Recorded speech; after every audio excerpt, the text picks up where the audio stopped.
Bonjour les runners, bonjour les sportifs, bonjour au petit monde de la course à pied, c'est Seb et c'est avec un grand plaisir que je vous retrouve pour un nouvel épisode du podcast À côté de mes pompes, numéro 282, dans lequel nous allons aborder un accessoire ô combien important mais bien souvent délaissé, à savoir les chaussettes de running.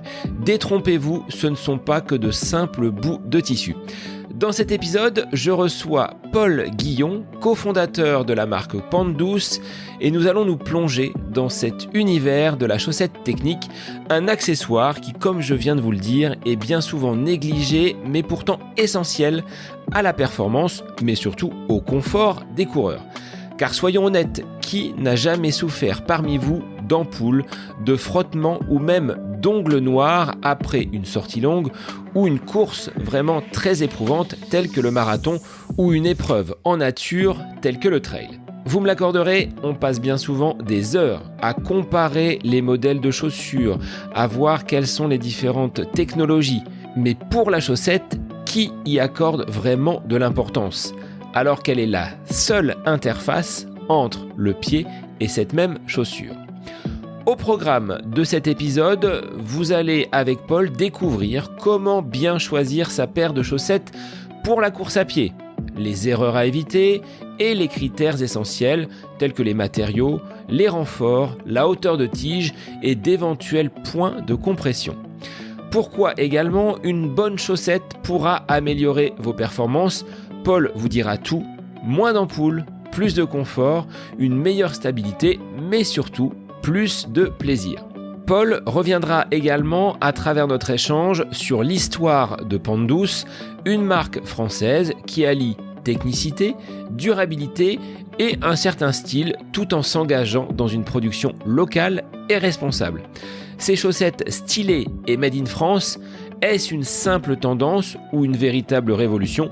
Paul nous partagera son expertise et son regard sur l'évolution du marché. Il est maintenant temps pour moi de vous laisser profiter de mon échange avec Paul Guillon, cofondateur de la marque Pant-Douce.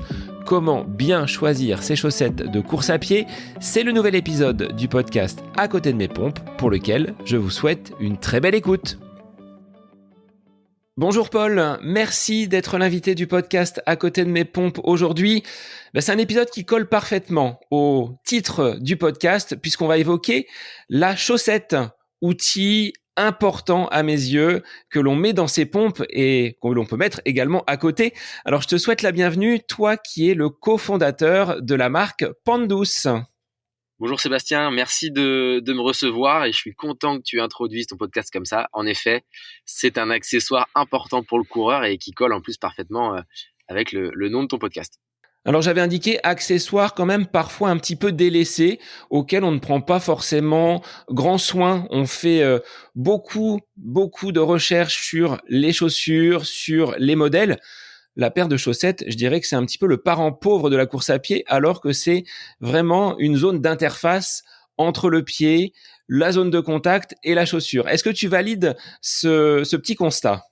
Je ne peux que le valider depuis qu'on bosse dans la chaussette. On se rend compte que oui, les gens mettent beaucoup d'argent et surtout beaucoup de temps à choisir une paire de chaussures. Mais ils oublient que la seule chose qui protège leurs pieds de leur paire de chaussures, finalement, c'est la paire de chaussettes. Donc, c'est souvent un accessoire un petit peu délaissé. On va privilégier une bonne paire de chaussures, comme je le disais, un bon kawaii, un bon short. Mais c'est vrai que je vois encore beaucoup trop de coureurs parfois courir en chaussettes de tennis. Et je me dis, mince, quel confort ça doit être. Ça doit être vraiment exécrable, entre guillemets, dans la chaussure, quoi. Alors Paul, avant que l'on débatte sur le choix d'une chaussette, ce qu'est Pant-Douce, comment tu en es amené à créer cette marque aujourd'hui, je vais te laisser te présenter pour que les auditeurs sachent un petit peu qui tu es, d'où tu viens et quel est ton lien avec la course à pied. Est-ce que tu pratiques ou est-ce que c'est quelque chose qui est en marge de ton activité sportive ? Je vais commencer par me présenter et puis je répondrai à la partie pratique sportive dans la foulée. Donc moi c'est Paul, j'ai 30 ans, dirigeant et cofondateur de Pant-Douce depuis maintenant 5 ans déjà. Et avant ça, finalement, j'ai eu un parcours dans la distribution sportive puisque j'ai effectué 10 ans de ma carrière au sein de l'enseigne Decathlon, dans laquelle j'ai pu découvrir les métiers de vendeur jusqu'au métier de directeur de magasin. Et en parallèle de cette activité décathlon, on a lancé Pente Douce. Donc au départ, Pente Douce, ça s'est développé tranquillement sur notre temps libre avec Morane qui est mon associé. Et puis à un moment est venu, il a fallu faire un choix. Est-ce que on garde Pente Douce en double activité ou est-ce qu'on s'y investit à 100%? Et c'est dans cette optique-là que j'ai quitté l'enseigne Décathlon pour m'investir à 100% dans l'entreprise Pente Douce pour lui donner le temps qu'elle mérite et la développer à hauteur du potentiel qu'elle a, quoi, globalement. Et donc, pourquoi Pente Douce, pourquoi de la chaussette, pourquoi du sport? J'ai quand même un certain passé de sportif, alors à mon humble niveau en toute transparence, mais j'ai fait quelques années de cyclisme en compétition, j'en ai fait presque 10 ans à Laval, d'où je suis originaire, et en parallèle du vélo sur la fin de ma petite carrière sportive de cycliste, j'ai commencé à découvrir la course à pied, notamment lors des préparations physiques hivernales, et puis en parallèle, il y avait aussi de la natation dans la prépa physique hivernale pour le vélo. Donc tout naturellement, j'ai commencé à faire un petit peu de triathlon. Donc j'ai fait du triathlon S, distance M également, du distance L un petit peu, ce qui m'a amené globalement à pratiquer la course à pied de manière beaucoup plus régulière. Et maintenant, j'ai un petit peu délaissé le triathlon par choix et puis par manque de temps aussi un petit peu pour me consacrer au vélo par beau temps et à la course à pied plutôt l'hiver quand j'ai pas envie de sortir le vélo. Comment est née Pente Douce? C'est que tu ne trouvais pas chaussette à ton pied dans ces activités que tu pratiquais? Et tu pourras en dire peut-être un petit peu plus sur le nom qu'évoque Pente Douce, parce qu'il y a toujours une origine derrière le nom des marques qui nous accompagnent. Alors, du coup, comment est née Pente Douce? En effet, au-delà du nom pour l'instant, plutôt le produit. Euh, Quand je pratiquais, finalement, très peu de chaussettes existaient sur le marché. Entre guillemets, on avait de la chaussette soit très technique, mais qui pour le coup visuellement était pas hyper sympa à porter, ou l'inverse, on avait parfois des chaussettes très jolies, très sympas à porter, mais pour le coup, on perdait toute cette partie de technicité. C'était plutôt le design qui était mis en avant. Et donc, on s'est dit, bon, déjà, il y a quelque chose à faire. Comment est-ce qu'on peut rassembler ces deux choses-là, des chaussettes techniques et des chaussettes stylées, si je devais résumer. Et en parallèle, par contre, j'avais aussi cette volonté de me dire, si demain je lance une entreprise avec un produit, j'ai cette envie de le fabriquer en France, ce produit. Donc, on a rapidement décidé de se dire, OK, chaussettes techniques, chaussettes stylées, chaussettes fabriquées en France. Et c'est comme ça qu'on est arrivé finalement à créer Pente Douce. Et on a créé Pente Douce à la base uniquement avec des chaussettes de cyclisme, puisque c'était le marché que je maîtrisais le plus et le marché sur lequel je trouvais qu'il y avait une vraie carence sur cette partie chaussettes. Et donc, c'est là qu'on est arrivé à se dire, OK, c'est ce produit-là qu'on doit commercialiser. Sous quel nom maintenant et comment est-ce qu'on le commercialise? Donc pour la partie nom, beaucoup de marques ont des grandes histoires à raconter sur le nom. Nous, chez Pente Douce, c'est moins le cas. Alors, on a tout simplement voulu un nom qui induise finalement le dépassement de soi. Donc on a cherché un petit peu gravir des sommets, monter en haut d'école, etc. Parce que c'était ce qui tournait un peu autour du cyclisme. Mais on s'est dit, c'est quand même pas très sexy, gravir des sommets, monter d'école. Donc on s'est dit, bon, comment est-ce qu'on peut induire finalement cette progression? Donc le mot pente est arrivé assez naturellement. Et on a quelque chose qu'on prône et qu'on veut surtout garder chez Pente Douce, c'est le confort d'accueil et la douceur de nos chaussettes. Et donc comment faire comprendre à nos gens, à nos clients, pardon, que finalement on va avoir une chaussette confortable qu'on a envie de porter, dans laquelle on est bien. On a voulu inclure la douceur dans le nom de la marque, et donc Pente Douce est né, mais il n'y a pas une énorme histoire avec un constat, une histoire personnelle, etc. On a vraiment sorti le nom suite à un brainstorming qu'on a pu faire au sein de Pente Douce, quoi. De cette chaussette propre donc aux cyclistes, vous en avez découlé une chaussette qui aujourd'hui est également accessible pour les coureurs à pied, et j'en ai une à portée de main. Comment vous avez cheminé pour créer cette chaussette à partir de ce cahier des charges, hein? Une chaussette qui soit confortable, qui soit faite en France, qui soit également sympa à porter, un peu moins austère que les modèles que l'on peut avoir dans la grande distribution. Quelles ont été les grandes lignes de votre cahier des charges pour créer cette chaussette Pente Douce? Ce qu'il faut savoir, c'est que la première technicité, comme je disais, c'était le cyclisme.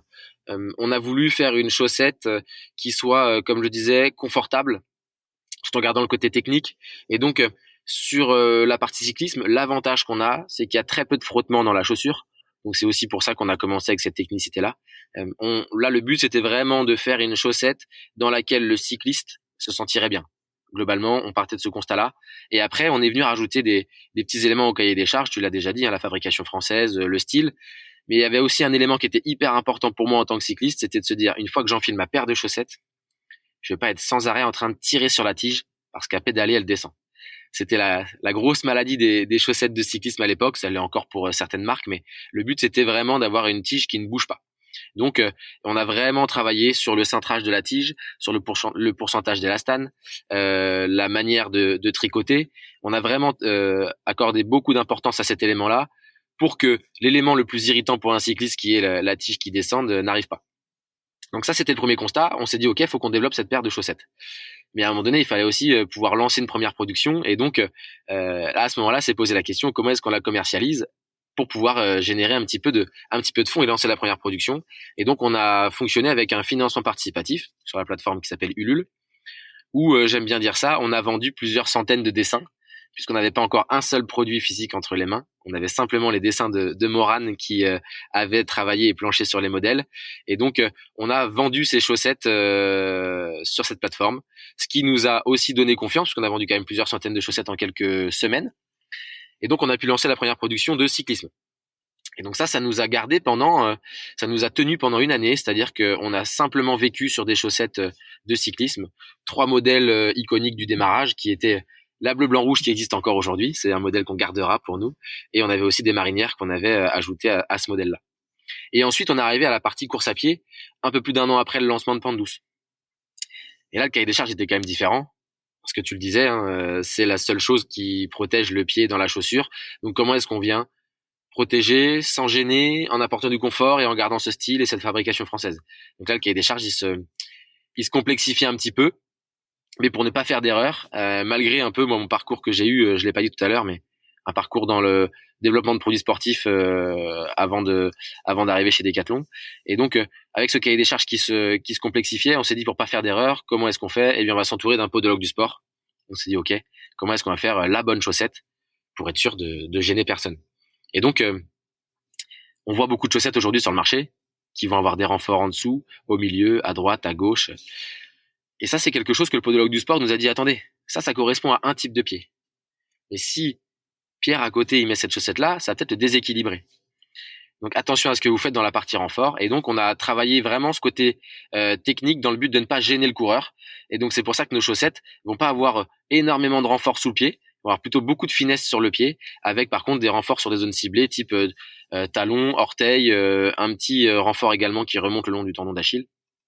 Mais en tout cas, voilà, le cahier des charges se complexifiait, mais on a malgré tout voulu garder une certaine simplicité dans la chaussette tout en restant technique pour ne pas gêner le coureur. Alors c'est d'autant plus difficile, tu l'as dit, parce qu'il y a autant de pieds qu'il y a de coureurs, et pour avoir quelque chose qui soit très générique et qui convienne à tous, ça a dû être des tests, des essais. Tu l'as dit, vous êtes accompagné par un podologue du sport. Aujourd'hui, est-ce qu'on est sur une chaussette qui est relativement stable dans sa composition, ou est-ce que vous avez peut-être déjà des retours d'expérimentation de coureurs qui vous apportent peut-être des possibles modifications? Parce que là, la chaussette, moi je l'ai entre les mains, on voit que sur l'avant, il y a quelques petits renforts, sur le talon aussi, une tige qui va être, et je l'ai portée moi, puisque Pente Douce m'a accompagné durant toute ma préparation pour le marathon pour tous, 0 ampoule, 0 frottement, pas d'ongles noirs. Pour moi, c'est validé. Est-ce que ce sont des retours que vous avez d'utilisateurs? Et est-ce qu'on peut faire mieux encore? Est-ce qu'elle existe, cette chaussette idéale? Si oui, est-ce que Pente Douce est la chaussette idéale du coureur? Je n'ai pas la prétention de dire qu'on est la chaussette idéale, mais je pense qu'on s'en rapproche, puisque aujourd'hui nos clients nous donnent la note de 4,9 sur 5 sur notre site web. On a presque 800 avis déjà, donc on arrive finalement à un panel de sportifs qui est quand même représentatif de la population. Donc on n'y est pas, mais en tout cas on se rapproche de cette chaussette idéale. Et on a déjà amélioré ces produits. On est sur la chaussette de course à pied, presque à la 3e version, je dirais 2,5 avec les quelques petites modifications qu'on a pu faire. On est venu affiner un peu le pied, etc. Mais moi, ce que je peux faire à la rigueur, c'est te détailler un petit peu la technicité de notre chaussette et pourquoi est-ce que je pense qu'on est pas loin de la version définitive. Mais tu le disais, elle t'a accompagné sur une prépa marathon. Donc nous, nos chaussettes aujourd'hui sont en capacité d'accompagner des coureurs du 5 bornes au marathon sans problème sur la gamme course à pied. On a une gamme trail, je pourrais en parler un petit peu. Et après, globalement, comment est-ce qu'on est venu la travailler? On est venu la travailler à base de polyamide recyclé et d'élastane, qui sont deux matières qui ne vont pas retenir l'humidité ni la transpiration. L'humidité, c'est un des facteurs d'apparition d'ampoules. Et on est venu travailler aussi sur un cintrage de la tige et également du pied qui permet d'avoir vraiment une chaussette effet seconde peau. Je pense que tu as pu le constater quand tu l'as enfilé. C'est quelque chose qui est très proche du pied. Et donc comme ça, on évite à la chaussette de pouvoir tourner sur le pied et bouger dans la chaussure. Donc là, on vient d'éliminer les deux facteurs d'apparition d'ampoules qui sont l'humidité et les frottements. Donc déjà, sur la partie ampoule, c'est comme ça qu'on a pu finalement résoudre ce problème-là. Et derrière, on vient rajouter beaucoup de confort. Tu le disais, donc on a ce qu'on appelle des bouclettes au niveau des orteils et du talon. Ça vient rajouter beaucoup de confort parce qu'on a cet aspect un peu coussinet qui est vraiment agréable à porter. Tu me dis si je me trompe, hein, mais en tout cas, on a finalement ce coussinet qui apporte beaucoup de confort, beaucoup de robustesse au produit aussi. On pourra y revenir, mais on n'est pas en train de faire des chaussettes jetables, mais ce sera intéressant qu'on échange un peu plus tard sur ce sujet. Mais en tout cas, on a vraiment un produit très confortable et très durable de par sa robustesse. Et derrière, on vient aussi rajouter une autre petite partie de renfort au niveau du tendon d'Achille, donc juste au-dessus du talon, qui pour le coup, au départ, j'étais pas forcément convaincu, je le pensais pas nécessaire, hyper important. Et en fait, je me rends compte que quand j'enfile les chaussettes de cyclisme pour aller courir qui n'ont pas ce même renfort, eh bien je le sens. On a moins cette sensation de maintien, on a moins cette sensation de confort. Donc c'est quelque chose qu'on a un petit peu adapté et qu'on a bien validé sur la deuxième version des chaussettes de course à pied. Mais là, ça y est, on arrive vraiment à ce qu'on veut faire, c'est-à-dire qu'on a une chaussette technique, confortable et durable. Donc là, on est plutôt content du modèle qu'on a actuellement sur la course à pied. Alors toi, moi, j'étais pas forcément à la base un utilisateur de chaussettes qui vont remonter le long du mollet. Donc sur cette chaussette un petit peu plus haute, on a des chaussettes qui sont parfois vraiment très courtes. Et là, ce côté un petit peu plus relevé de la chaussette ne me gêne absolument pas. Je dirais que c'est même confortable. Est-ce qu'il y a un intérêt en tant que coureur à pied de porter des chaussettes un petit peu plus hautes que les traditionnelles chaussettes soquettes un petit peu plus basses? Est-ce qu'il y a un intérêt de retour veineux de compression? Chez nous, non, parce qu'on ne fait pas de chaussettes de compression. Par contre, je trouve qu'il y a un vrai intérêt dans les sensations. T'en parlais justement, ça te gêne pas, c'est même une sensation un peu de confort. Je trouve qu'on a vraiment cette sensation de sécurité et de maintien lorsqu'on a une tige un peu plus haute. Même si je le précise, on n'est pas sur des tiges qui vont remonter jusqu'au milieu du mollet chez Pente Douce, on est plutôt à la naissance du mollet, si je peux m'exprimer ainsi. Mais on a vraiment cette sensation de confort et je trouve que pour le coup, c'est très rassurant aussi d'avoir cette tige mi-haute, entre guillemets. On fait aussi de la tige plus basse chez Pente Douce. On a aussi une tige qui remonte juste au-dessus de la malléole, donc juste au-dessus de la cheville. Mais c'est plutôt une histoire de style et de sensation finalement qui fait que nos clients vont choisir plutôt tige haute ou tige basse. Mais il n'y a pas d'intérêt finalement médical. En revanche, il y a vraiment, je trouve, un intérêt de confort et de maintien. Et puis le style, hein. J'arbore les chaussettes siglées Happy Run. Elles sont bleues, roses et blanches. Et il y a un petit côté look sympa. Alors, il faut oser. Je pense que dans les chaussettes, c'est peut-être le côté où les coureurs vont apporter une petite touche de peps. On voit du fluo, on voit des couleurs un petit peu bariolées. Tu parlais tout à l'heure du bleu, blanc, rouge et de la marinière. Est-ce que tu vois vraiment une tendance où les coureurs osent mettre un petit peu plus de peps dans leurs accessoires tels que les chaussettes? Complètement. Et ça a évolué très rapidement quand on s'est lancé il y a 5 ans. En course à pied, la chaussette avec une tige qui remontait un petit peu, c'était pas ce qui était le plus répandu. Il y avait énormément de chaussettes basses, même s'il en reste encore beaucoup aujourd'hui. Mais c'est vrai qu'il y a quelques années, c'était pas quelque chose qu'on voyait tout le temps. Et là, quand on va sur une course à pied, on était dernièrement, par exemple, au marathon de Deauville, on en a fait beaucoup dans l'année. Et là, on voit cette vraie tendance de la chaussette qui remonte un petit peu, ou comme tu le dis, les gens osent la couleur. Et maintenant, la chaussette, c'est devenu un peu l'accessoire de mode ou de différenciation même au sein d'un club, au sein d'un groupe de coureurs où on se dit, on a peut-être tous le même maillot dans le club. Par contre, moi, je vais mettre une chaussette un peu différente du voisin et ça va me différencier, ça va un peu refléter ma personnalité, mon humeur du moment. Si je mets du noir, j'ai peut-être envie d'être un peu tranquille. Si je viens mettre du rose fuchsia, est-ce que j'ai pas envie qu'on me voie et est-ce que je suis pas un peu plus ouvert à la discussion? Je pense qu'il y a beaucoup de choses qui peuvent être tirées comme conclusion d'une couleur de chaussette et de l'état d'esprit dans lequel on est. Mais c'est vrai que c'est devenu une vraie tendance aujourd'hui d'avoir des chaussettes colorées ou pas. Là, pour le coup, il y a les deux écoles, mais en tout cas, d'avoir des chaussettes un peu plus hautes avec des motifs sympas.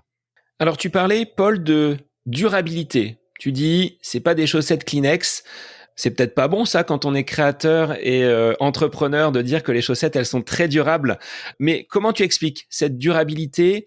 De quoi est-elle composée et comment vous avez sourcé les matériaux? Parce qu'il y a un côté développement durable derrière ces chaussettes pente douce. Tout à fait. C'est ce que j'allais te dire sur le côté durable. On a deux aspects chez nous. On a donc dans un premier temps la conception, où là on est sur du produit conçu et fabriqué à base de polyamide recyclé. Donc c'est du polyamide qui est du coup issu du recyclage de bouteilles plastiques et de chutes de textiles. Et donc suivant nos modèles, on a un pourcentage un petit peu différent de polyamide recyclé, ça dépend de la couleur et des motifs. Mais chez nous, on oscille entre 50 et 75% de polyamide recyclé, ce qui est un gros pourcentage. On voulait surtout pas se dire on fait du polyamide recyclé dans nos chaussettes et on n'en met que 10%. C'était pas du tout la volonté chez Pente Douce.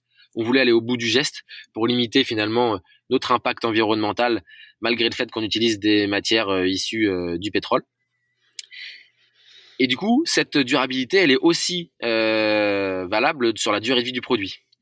Et c'est vrai que en tant qu'entrepreneur, à court terme, tu te dis, mes clients ont besoin que de 2 paires de chaussettes Pente Douce par an. Est-ce que c'est bon pour le commerce? C'est sûr qu'à court terme, ça ne l'est pas en toute transparence. Mais par contre, on le voit depuis qu'on s'est lancé. Il y a des gens qui sont convaincus par nos produits, vont en racheter parce qu'il y a des nouveaux modèles, des nouveaux coloris, etc. Donc ça, c'est plutôt de l'achat personnel. Mais il y a aussi, et on le constate, un fort taux de recommandation de nos produits dans l'entourage de nos clients. C'est-à-dire qu'aujourd'hui, nos clients vont en acheter énormément pour offrir. Et donc, c'est aussi des clients qu'on va avoir par la suite. Et donc, je pense, et même je suis persuadé qu'à moyen long terme, c'est le pari gagnant de proposer des bons produits et des produits durables. Et puis, on ne pouvait pas non plus proposer une chaussette qui se trouve au bout de 3 mois en utilisant des matériaux recyclés. On aurait un discours et qui serait pas très cohérent, en tout cas une démarche qui n'irait pas, qui serait pas établie à 100%. Donc, on se devait, en utilisant des produits recyclés, d'avoir un produit qui tient dans le temps. Sinon, la promesse n'était pas tenue selon moi. Alors tu vois, au regard du mesh de certaines de mes chaussures qui vont percer sur le gros orteil au bout de 250-300 km, les chaussettes Pente Douce n'ont pas de trous et elles sont encore intactes. Et je t'avouerais même les porter au quotidien. Étant enseignant, debout toute la journée, j'apprécie le confort qu'elles m'apportent. Alors là, on n'est pas dans une activité sportive, mais au quotidien, je les trouve également très confortables. Ouais, bah c'est chouette que tu puisses me dire ça parce que on a aussi beaucoup de clients qui utilisent nos chaussettes de course à pied, par exemple, dans d'autres sports. Ouais, je vois des footballeurs qui utilisent à l'entraînement, des rugbyman à l'entraînement parce qu'ils ont une certaine compression sur le pied et un gros confort donc qui est vraiment agréable. Et on a aussi l'usage quotidien.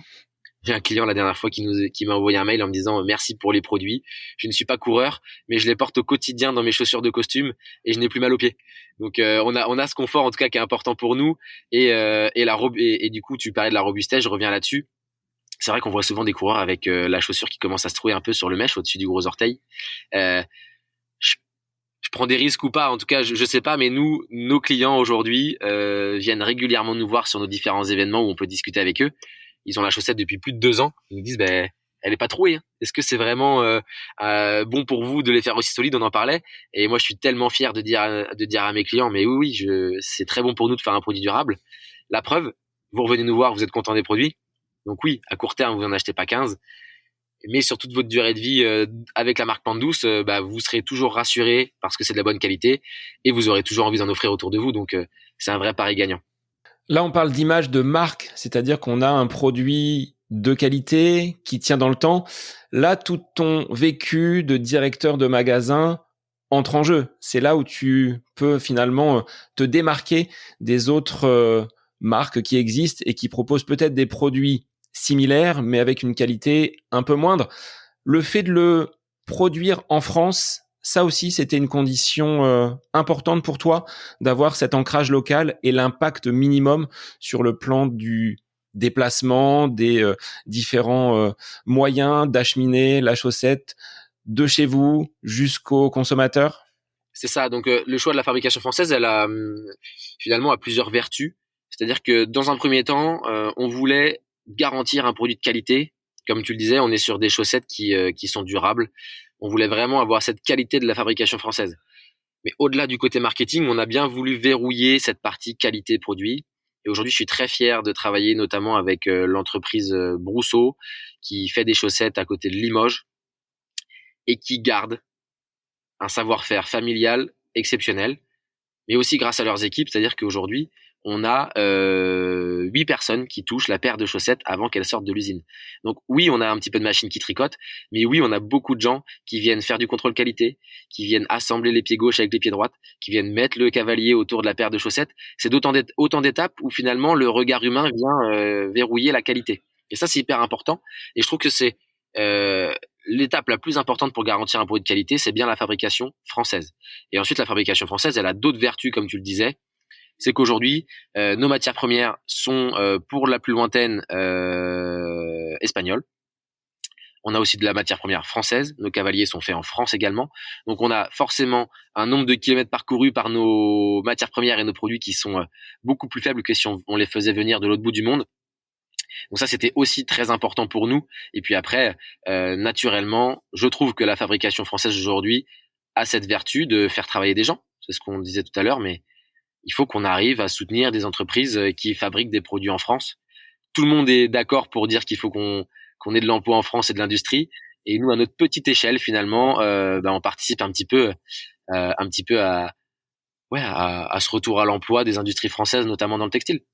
Paul, concrètement, quand une chaussette arrive dans la boîte à lettres ou sur les pieds d'un coureur à pied, qu'est-ce qui s'est passé entre la matière première? Est-ce que tu peux détailler pour les auditeurs tout le process de conception de cette matière première qui va être recyclée jusqu'au filage, au tricotage?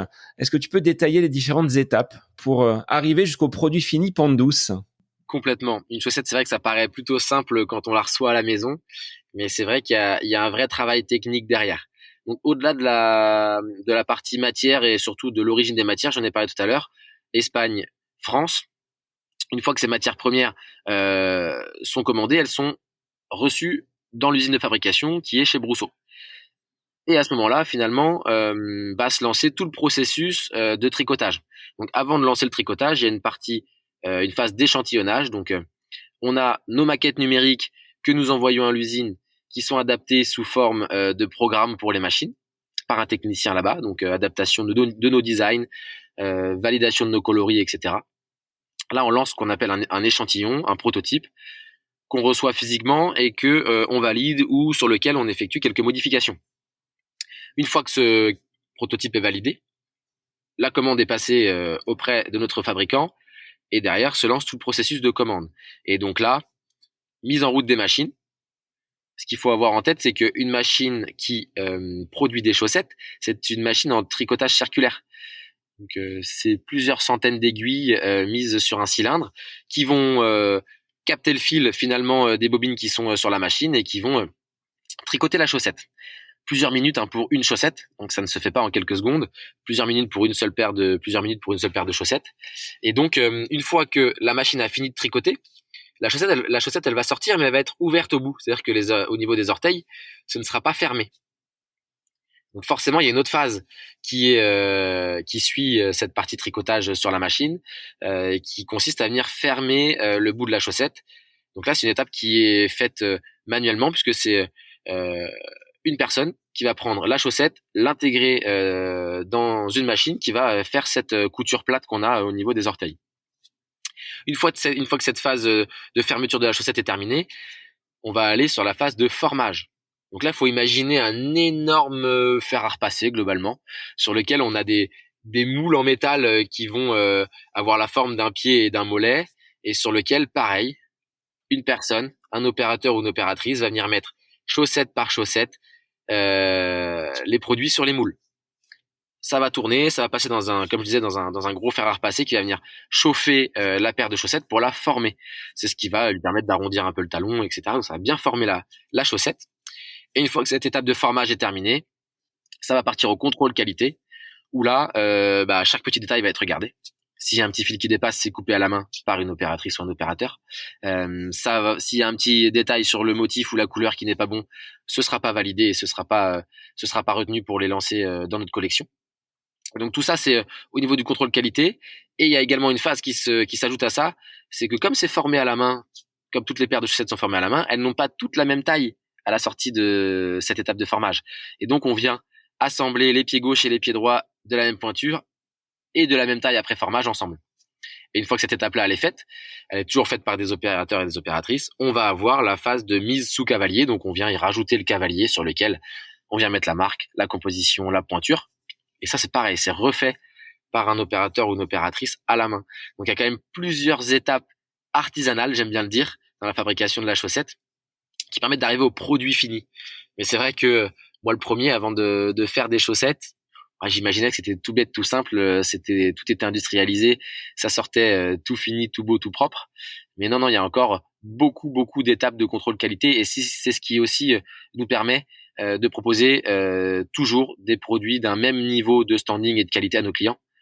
On n'a pas du tout entre guillemets de variation dans la qualité de nos produits, et c'est ce qui est, je trouve, important pour garder une certaine image de marque et satisfaire 100% de nos clients et non pas 90 quoi. Le fait qu'il y ait très peu de couture, c'est ce qui évite également les frottements. Là, on est sur un tricotage avec, tu l'as dit, seulement une couture au bout. Ça, c'est une volonté de vos chaussettes pente douce, ou est-ce qu'il y a d'autres méthodes de production? Parce que là, quand je la prends, on a l'impression d'avoir un tube avec simplement cette couture, mais qui est très légère et qu'on ne sent même pas. Donc les frottements sont radicalement éliminés de cette interface entre le pied et la chaussure. C'est ça, on l'a disait tout à l'heure, le but c'est de pas gêner le coureur, donc on est venu travailler sur une couture plate qu'on a positionnée au-dessus des orteils. Dans une chaussure, c'est là où il y a le plus de place. Les orteils, ils peuvent bouger, il y a toujours un peu de place en haut, et il y a quand même assez peu de frottement à cet endroit-là. Donc cette zone plus cette couture plate, finalement, permet d'avoir une couture qu'on ne sent pas. Tu le disais, quand tu l'enfiles, tu te dis pas, il y a une couture à cet endroit-là. Et derrière, on en parlait, il y a différentes zones de renfort, on en a parlé tout à l'heure, avec des bouclettes, etc.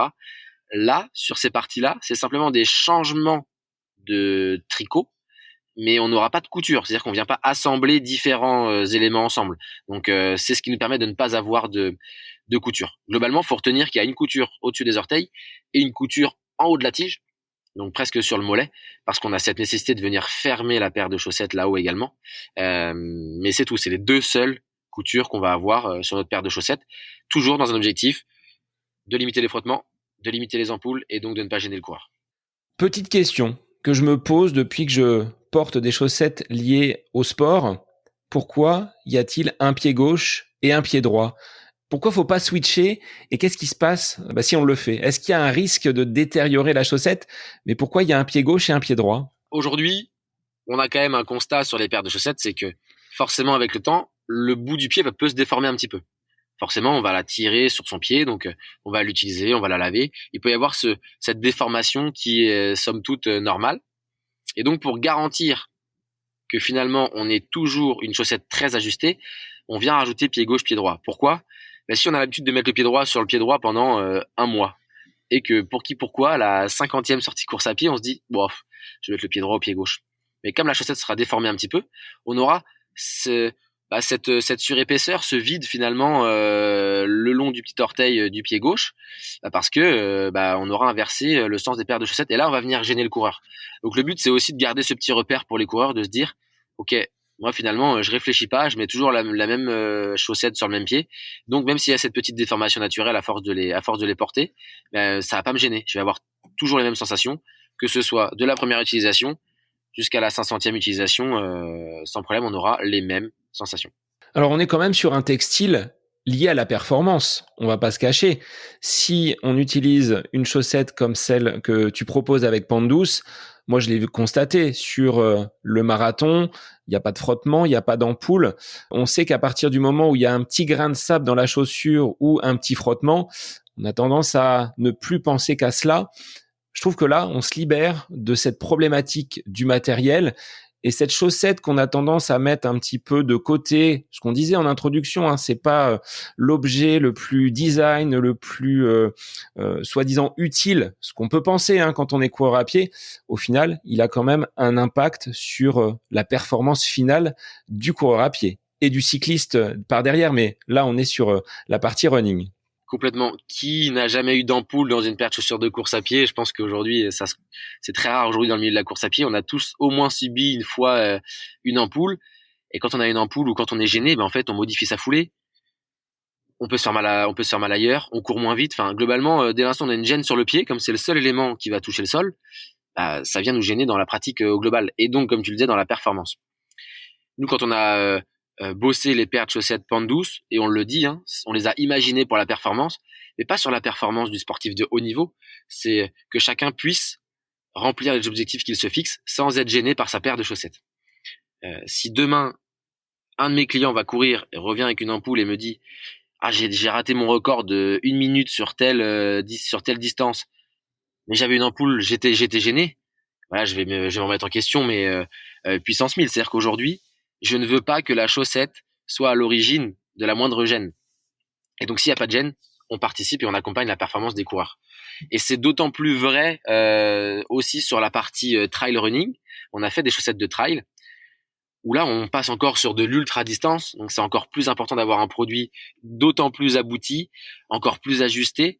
Et donc, on a aussi travaillé cette technicité trail sur laquelle on est venu modifier des zones de renfort, des zones de confort et également la partie maintien et serrage, toujours dans cette optique de ne pas gêner le coureur.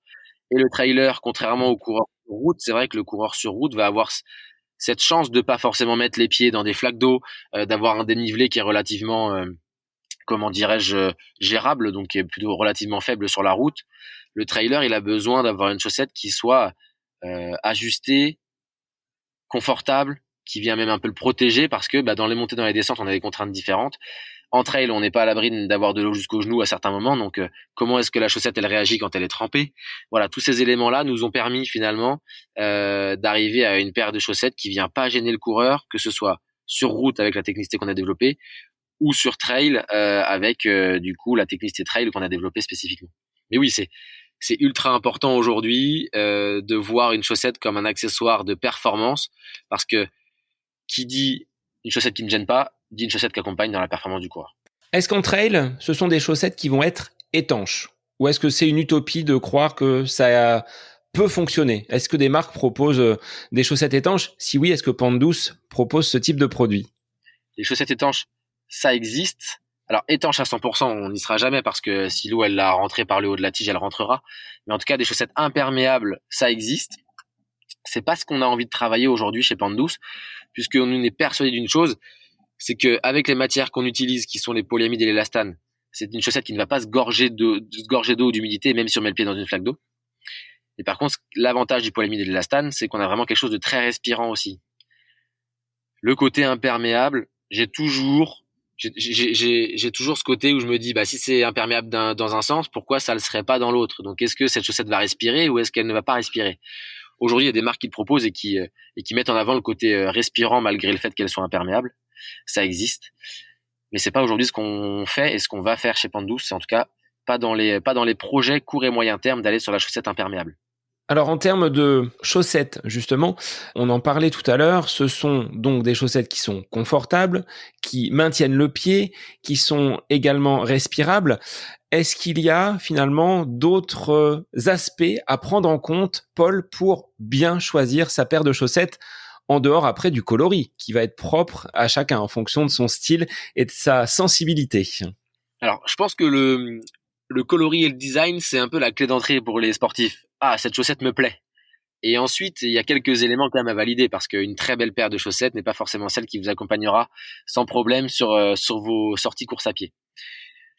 Il y a forcément des éléments de matériaux, on en a parlé, mais aujourd'hui, il faut plutôt privilégier des matériaux type polyamide et élastane, sans forcément de coton. Pourquoi? Parce que le coton va, pour le coup, lui, garder l'humidité et peut se gorger de transpiration ou d'eau. Donc ça, c'est une matière qui est très utilisée dans des chaussettes de tennis, mais très peu dans les chaussettes de course à pied, parce que dans les chaussettes de course à pied, on n'a pas envie d'avoir les pieds mouillés et avoir une chaussette qui vient créer des frottements et des échauffements. Donc c'est important d'aller chercher des fibres plutôt synthétiques. C'est pour ça que nous, on a de la fibre synthétique recyclée pour essayer de limiter notre impact environnemental, mais pas n'importe quelle fibre. C'est-à-dire qu'aujourd'hui, il y a du polyester qui existe et il y a du polyamide. Le polyamide, ça va être vulgairement le polyester plus haut de gamme, qui permet d'avoir cette vraie durée de vie dans le temps, et surtout, le polyamide retient très peu les odeurs. Si vous mettez une paire de pente douce 2 jours de suite, elle ne sentira pas mauvais. Et je trouve que c'est un élément important dans le sport parce que on a quand même cette transpiration qui est bien présente. Donc il faut aussi qu'on ait cette fibre suffisamment haut de gamme. Ensuite, on va avoir la partie renfort qui est hyper importante à regarder. On en parlait, nous chez Pente Douce, on a privilégié les renforts orteils, talons, tendons d'Achille pour du confort et de la durabilité. Ça, c'est important. Attention, je trouve, aux chaussettes qui vont mettre des renforts à droite, à gauche, en dessous, au-dessus. Parce que ça convient à un certain type de pied. Ça ne convient pas à tout le monde. Ça peut déséquilibrer forcément un petit peu le pied. Les moindres millimètres sous le pied peuvent changer la posture du coureur. Et puis après, on a aussi la hauteur de tige, comme on disait tout à l'heure. Tige haute, tige basse. Ça, pour le coup, c'est une histoire de sensation et de style. Chacun a ses convictions sur le sujet. Moi, je suis un fervent défenseur de la tige un peu plus haute. Nous, chez nous, elle arrive juste en dessous le mollet. Mais ça, c'est une histoire de style et de sensation.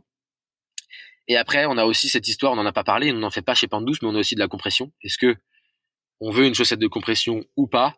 Chez Pente Douce, pour l'instant, on n'en fait pas. En toute transparence, c'est des choses auxquelles on réfléchit, mais c'est pas des choses qu'on propose aujourd'hui. Et il y a aussi quand même cet aspect où certains coureurs aiment bien porter des chaussettes de compression à l'effort. Il y a cet aspect de réduction de fatigue, mais aussi cet aspect de maintien musculaire que certains coureurs apprécient. Donc, il y a aussi cette école des chaussettes de compression qui peut être aussi intéressante à explorer ou à tester s'il y a un besoin ou une nécessité de le faire dans la pratique du coureur, quoi. Alors Paul, on n'a pas parlé d'un aspect qui est le lavage de ce textile. Est-ce qu'il y a des recommandations pour la mise en machine ou pas des chaussettes Pente Douce? Là, pour le coup, nos chaussettes, elles sont vraiment pas compliquées en termes de lavage. On les met dans la machine. En plus, on les met à l'envers. C'est-à-dire que fini j'enlève ma paire de chaussettes proprement pour qu'elle soit à l'endroit. Je prends ma chaussette, je la retire du pied très vite, très facilement, et je la mets à l'envers dans la machine. Pourquoi à l'envers? Ça permet de bien préserver les couleurs. Donc plus on lave à l'envers, plus on préserve les couleurs longtemps. Et après, tout simplement, 30 degrés, 40 degrés sans problème. Et pas de sèche-linge. Donc en fait, on gagne du temps à les enlever parce qu'on les enlève facilement, rapidement. On les met dans la machine, on les sort. Elles sont quasi sèches. On les met rapidement sur le tankerville pour, par principe, et qu'elles soient bien sèches. Mais vraiment, on gagne du temps aussi bien en se déshabillant qu'en les rangeant. Je me balade là sur le site et je vois tous ces motifs, tous ces designs. Comment vous validez un motif, un design? D'où viennent vos inspirations pour créer ces chaussettes? Est-ce que ça part par peut-être des visuels qui vous inspirent ou est-ce que c'est des retours d'acheteurs, de clients qui vous proposent et qui vous soumettent certains modèles? Pour le coup, il y a les deux. Tu parlais des retours clients qui nous demandent des choses, ou alors nos volontés finalement de sortir tel ou tel motif. Je vais te parler des deux. Nos collections permanentes chez Pente Douce, on fonctionne tout simplement avec les tendances des couleurs Pantone. Donc ça, c'est toute la partie de Morane en toute transparence. Donc je vais essayer de vous la détailler le plus précisément possible, mais c'est moins ma partie. Donc les tendances Pantone, donc des Pantone, c'est les couleurs qui seront tendances sur la prochaine saison. Donc on est vraiment attaché à ça pour pas se tromper. Donc on part de ce constat de coloris. Maintenant qu'on a une gamme aussi qui est plutôt étoffée, on regarde aussi les coloris qu'on n'a pas encore dans notre gamme. Le but, c'est pas de sortir que du blanc, que du bleu, que du rouge, c'est de se dire comment est-ce qu'on peut aussi proposer une palette de couleurs intéressante à nos clients. Et derrière, on va fonctionner par collection. La prochaine collection, petit scoop, on a réfléchi sur le thème de la vitesse. Comment est-ce qu'en partant du thème de la vitesse, on arrive à sortir des motifs et des couleurs de chaussettes qui, finalement, aux yeux des sportifs, vont avoir un peu cette sensation de vitesse. Ça va induire finalement ce truc-là.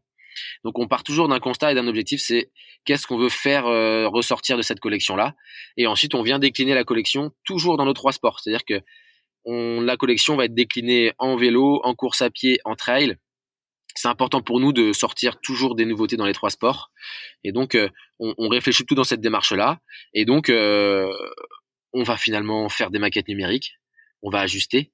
On va changer les couleurs. Voilà, on essaye en tout cas de trouver la recette magique où on se dit, OK, là, on a un produit qu'on a envie de porter et qu'on a envie que nos clients portent.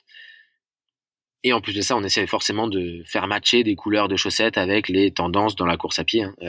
Les chaussures sont de telle couleur, les tenues plutôt de telle couleur. Mais en tout cas, on part d'abord d'un postulat de quelles sont les tendances globales dans la mode, qu'est-ce qu'on veut faire ressortir de la collection, et c'est comme ça qu'on travaille nos nouveaux modèles. Ça, c'est pour nos collections classiques. Donc là, tout part de nous. On fait entre guillemets ce qu'on veut et puis on verra si ça fonctionne ou si ça fonctionne pas. Et là, il y a un modèle qui est devenu la meilleure vente chez Pandouce, tout modèle confondu, qui est le modèle breton, naturellement. Et ça, c'est un modèle qu'on n'avait pas forcément prévu ou envie de sortir à la base. Hein. On n'avait pas envie d'aller sur ce sujet-là, qui était le sujet des régions, mais on avait trop de demandes sur la chaussette bretonne. Et on s'est dit, bon, allez, on se le tente. Et donc, on l'a fait, on s'est dit, faut qu'on se le tente avec un design qui est quand même sympa. Le but, c'est pas de faire quelque chose de trop classique, ni trop extravagant. On a réussi à trouver, je pense, la recette magique, puisque c'est devenu notre meilleure vente, que ce soit en vélo et en course à pied sur notre site web. Et ça, c'est nos clients qui nous l'ont remonté. Donc, on peut les remercier parce qu'aujourd'hui, on vend plusieurs centaines de paires par mois du modèle breton. Et sans eux, on l'aurait certainement pas sorti. Bon. Par contre, ça fait forcément des petits. Les Normands en veulent, les Basques en veulent, les Corses en veulent. Donc on se pose la question de se sortir une collection région, mais c'est pas aujourd'hui dans nos priorités à court terme. Mais qui sait, un jour on aura peut-être d'autres régions à proposer à nos clients. Autre forme de personnalisation, c'est qu'aujourd'hui, je fais partie d'un club, je peux venir te solliciter pour créer également un modèle qui soit propre à notre association sportive avec un design, un logo que vous allez mettre en place. Et donc de personnaliser pour un club une paire de chaussettes, c'est aujourd'hui possible chez Pandouce. C'est ça, c'est possible dès une seule quantité. Ça, c'est important à le dire. On propose 2 types de personnalisation. On va avoir une personnalisation, comme tu le disais, plutôt destinée aux clubs, aux organisations sportives, aux magasins aussi qui veulent faire des chaussettes à leur couleur. Donc là, pour le coup, on est sur le même système de fabrication et de conception que ce qu'on a sur nos collections permanentes, avec ce système de maquette, de prototypage et de lancement de production. Bon là, ça nécessite forcément un petit peu plus de quantité. À partir de 50 quantités par triple taille chez nous, c'est faisable.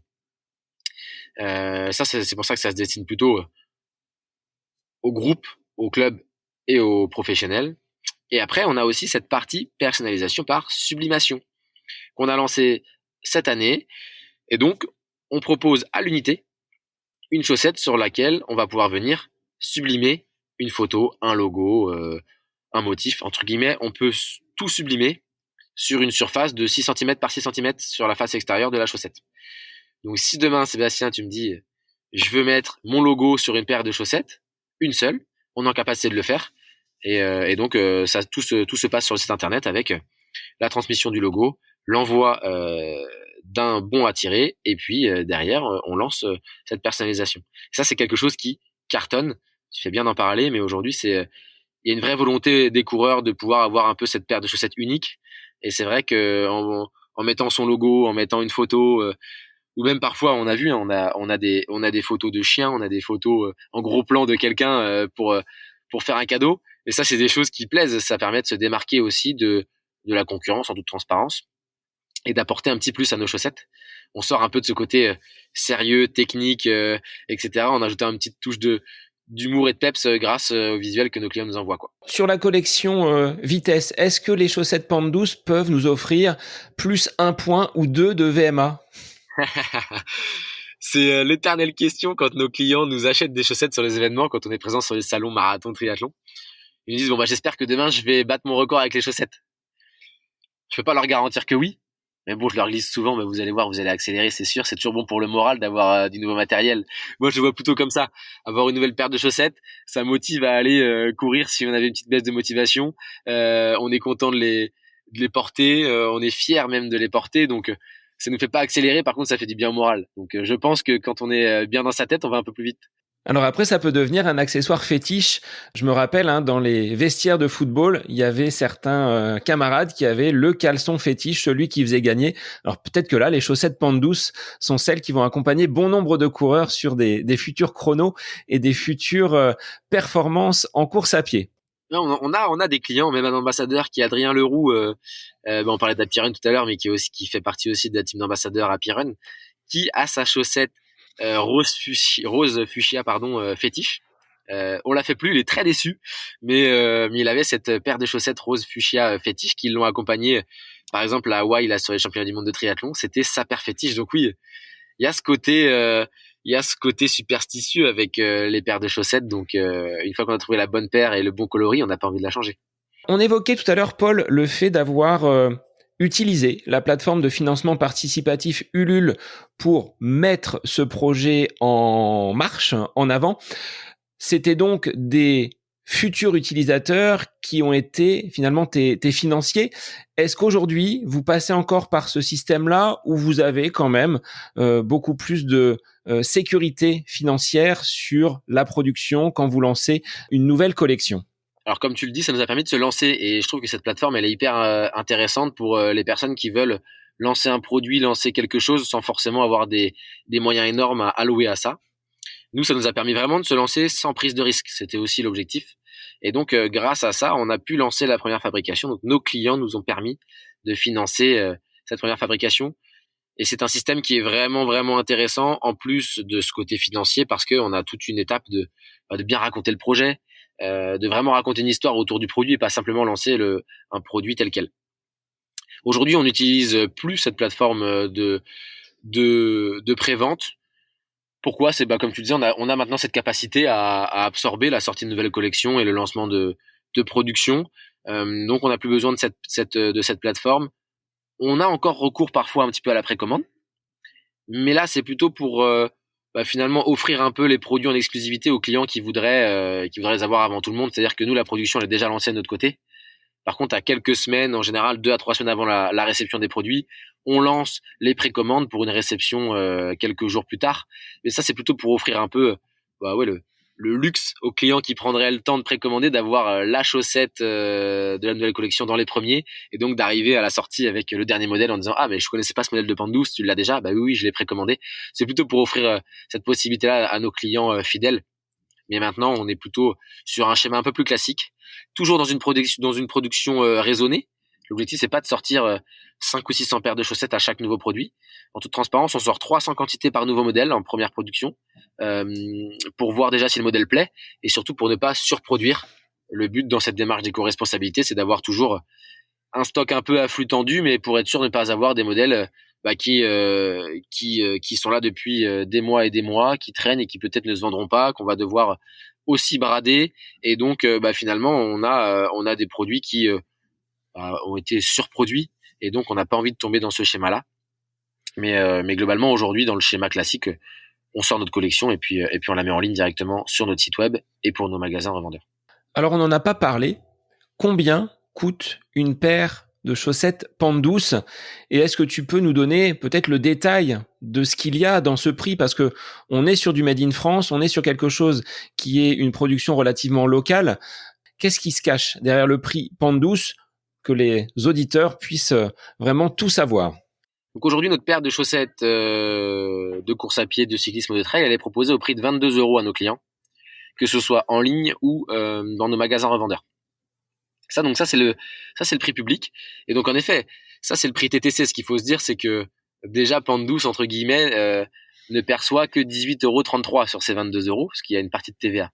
Et parmi ces 18,33 €, on va retrouver forcément les matières premières, on en parlait tout à l'heure, mais aussi le temps que ça demande à fabriquer une chaussette. On en parlait, il y a beaucoup de personnes physiques. On a vraiment des humains et des hommes avec un grand H derrière cette fabrication. Donc forcément, on a un coût de fabrication qui est plus de 2 fois plus cher que si on fabriquait à l'autre bout du monde. Mais c'est aujourd'hui une volonté de Pandouce de garder ça. Donc il y a forcément un coût de fabrication qui vient impacter ce prix de vente. Pardon.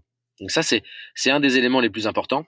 Mais derrière, ce qu'il faut savoir, c'est que naturellement, on n'est pas une association, donc on fait forcément du bénéfice sur la vente d'une paire de chaussettes pour justement avoir cette capacité de sortir des nouveaux produits, d'être présent sur les événements, de pouvoir faire profiter parfois de certaines promotions à nos clients, etc. Donc, ce qu'il faut se dire, c'est que derrière une paire de chaussettes à 22 € se cache, oui, forcément, de la fabrication, un petit peu de frais de fonctionnement, mais se cache surtout une paire de chaussettes qui va durer très longtemps. Et donc, entre acheter 10 paires de chaussettes à 10 € et en acheter 3 à 22 €, je vous fais pas le calcul, mais il y a quelques dizaines d'euros d'économie de fait malgré tout. Et donc, derrière ce prix qui peut parfois paraître un peu élevé, et je peux le concevoir, des clients qui n'ont jamais acheté de chaussettes techniques ne se rendent pas forcément compte de l'apport que ça peut avoir. derrière ce prix de 22 € se cache surtout vraiment un produit durable et à moyen terme, finalement, des économies. Alors, sur le plan du développement et du marketing, toi, tu es un ancien responsable de magasin, donc consacré au domaine sportif. Tu l'as dit tout à l'heure. Comment tu as véhiculé cette marque Pandouce dans ces magasins revendeurs? Est-ce que c'est difficile d'entrer sur un marché où il y a déjà d'autres concurrents? Et quels sont tes arguments pour convaincre les responsables de magasins pour mettre en rayon tes produits Pandouce? Alors, ce qu'il faut savoir, c'est que le marché de la chaussette de sport, il est très facile d'accès, mais c'est difficile de rester sur ce marché. C'est-à-dire que aujourd'hui, il y a beaucoup de marques qui peuvent se créer pour des chaussettes de course à pied ou de sport au global. Par contre, on voit beaucoup de marques qui sont là 1 an ou 2 et qui après disparaissent du paysage. Donc, il y a de la concurrence, c'est certain. Et comment est-ce qu'on se démarque de cette concurrence? Justement, comme tu le disais dans les magasins, c'est justement d'avoir toute cette image de marque autour du produit. On en a parlé tout à l'heure, hein, fabrication française, technicité, matériaux recyclés. Ça, c'est des éléments qui sont très importants pour aller voir les magasins. Et surtout, il y a un élément, moi, aujourd'hui, sur lequel j'insiste beaucoup auprès de nos magasins revendeurs. C'est la robustesse de nos produits, on en a parlé, mais j'ai été de l'autre côté. J'ai vendu des produits de d'autres marques. La chose la plus agaçante au quotidien quand on vend des produits de d'autres marques, c'est des clients qui reviennent en disant « Bonjour, j'ai acheté ce produit-là chez vous, il est défectueux. » Ou alors, il s'est usé au bout de quelques jours, quelques semaines. Là, c'est au magasin de gérer le sujet, c'est au magasin de satisfaire son client, et du coup, les coûts inhérents à ça reviennent au magasin aussi. C'est-à-dire que le magasin, il va changer le produit. Donc en fait, moi, j'insiste beaucoup là-dessus, c'est qu'aujourd'hui, on propose un produit de très bonne qualité. Donc nos magasins ne vont pas avoir de litiges ou de soucis avec leurs clients. Donc l'image du magasin va aussi être très bonne parce qu'ils vont revendre des bons produits. Et c'est vrai que ça peut paraître anecdotique, mais je trouve que c'est hyper important. Parce que moi, demain, j'ai un magasin de course à pied, je vends une paire de chaussettes et le client revient me voir 2 jours après parce qu'elle est trouée. Mais il va pas dire les produits Pandouce sont pas bons. Il va dire je suis allé dans tel magasin, le mec m'a vendu vulgairement de la merde. Donc c'est aussi l'image du magasin qui dépend et qui est dépendante de la qualité des produits qu'ils vendent. Donc j'insiste beaucoup sur la qualité des produits. C'est pour moi un vrai élément de différenciation. Et puis après, forcément, il y a aussi une histoire de style. Il faut que le gérant du magasin se dise ok, ce produit-là va correspondre à ma clientèle.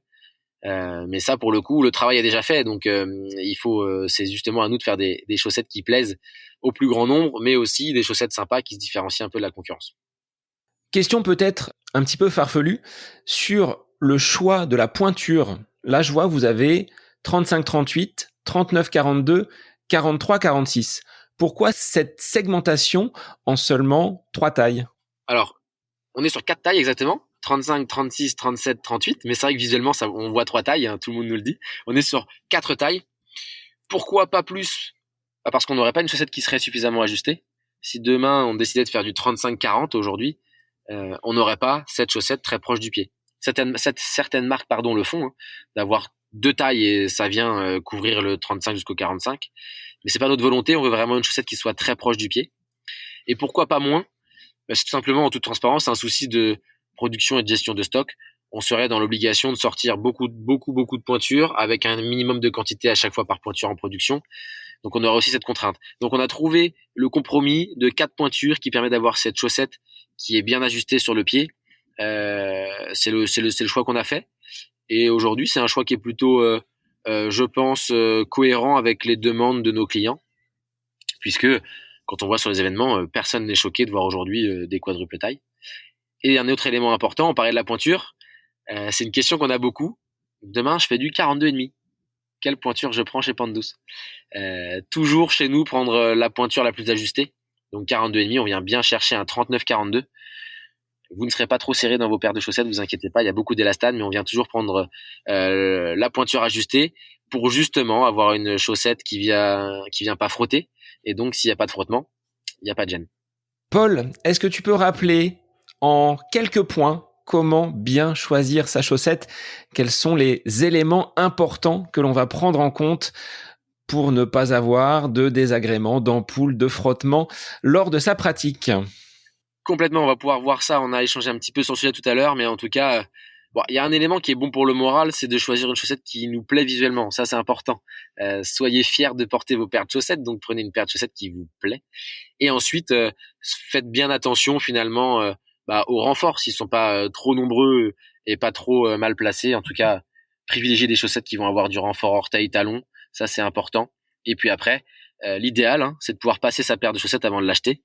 C'est de dire, ok, super, moi je l'ai mise au pied, elle me convient, je me sens à l'aise dedans, etc. Donc ça, c'est un élément qui peut être important. Mais vraiment, une paire de chaussettes, ce qu'il faut regarder, c'est le style, le positionnement des renforts. Trop ne veut pas dire bien, j'insiste là-dessus. Et puis derrière, une histoire de matière pour aussi, comme je disais, se sentir bien dans sa paire de chaussettes. Attention au coton sur la partie chaussettes de course à pied. Voilà. Paul, j'ai une traditionnelle dernière question pour le podcast. Je vais te la poser, mais je l'ai adaptée un petit peu à l'épisode du jour. Un instant où tu es à côté de tes chaussettes, bien en dehors de tes pompes, ce serait quoi? Qu'est-ce que tu aimes faire? Est-ce que tu as le temps, d'ailleurs, en tant que chef d'entreprise, de pratiquer encore le sport, mais ce que tu aimes faire en dehors de toute activité liée à pente douce, liée au sport, qu'est-ce que c'est? En tant qu'entrepreneur, oui, il faut prendre du temps de faire autre chose. En tout cas, c'est quelque chose auquel je suis attentif. Alors oui, il y a des périodes dans l'année où c'est dense et on met de côté parfois les autres activités, mais il y a forcément des périodes dans l'année où on arrive à se dégager un petit peu de temps. Naturellement, il y a l'aspect sportif qui est important. Mais ça, du coup, tu m'as dit qu'il fallait pas que je le mette. Donc, en dehors du travail et du sport, il me reste forcément un petit peu de temps. Et là, je me rends compte que ce qui est très important en dehors de ses passions personnelles et de son travail, c'est l'entourage, la famille, les amis. Et j'avais tendance à le faire assez peu avant, en toute transparence. Je me disais, j'étais très indépendant, très très autonome. J'avais pas forcément besoin de tout ça.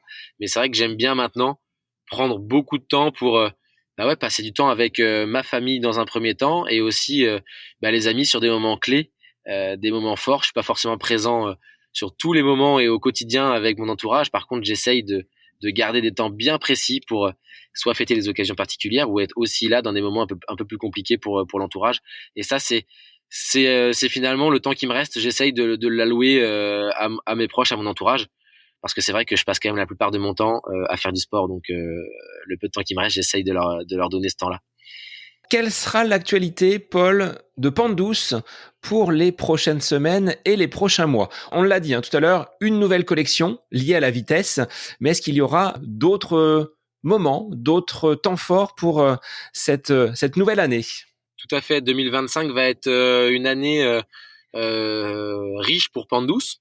On va donc, comme tu le disais, sortir une nouvelle collection sur les sports que nous avons actuellement. On va aussi sortir une nouvelle technicité sur le cyclisme.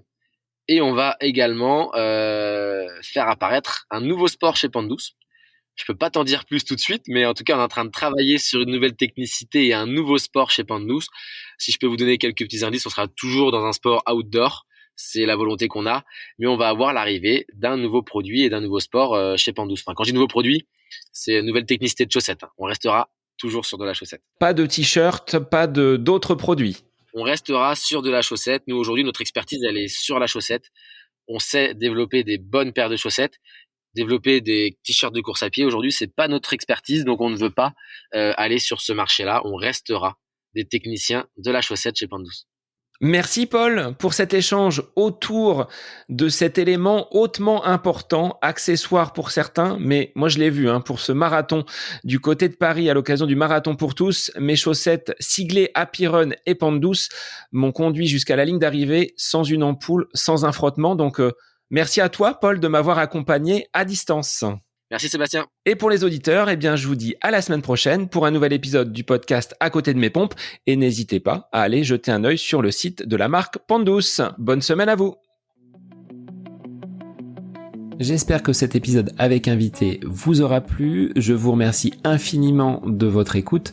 Pour faire remonter le podcast dans les classements, je vous invite à laisser une petite évaluation sur Apple Podcast, 5 étoiles, un petit commentaire. Ça me fera énormément plaisir et vous permettrez au podcast d'être remonté, diffusé, déployé sur ces différentes plateformes de façon plus importante encore qu'il n'est actuellement. Et puis je vous invite à me retrouver sur les différents réseaux, Facebook, Instagram. Laissez votre petit message, votre commentaire, ça me fait plaisir d'échanger avec vous. Si vous avez des questions, si vous voulez échanger sur quelconque sujet en lien avec la course à pied, mais pas que, parce que le sport c'est une philosophie de vie et c'est une passion qui nous anime de façon commune, donc n'hésitez pas à venir échanger avec moi. Sur ce, je vous souhaite une bonne fin de semaine, un bon week-end et je vous dis à la semaine prochaine pour un nouvel épisode du podcast À côté de mes pompes.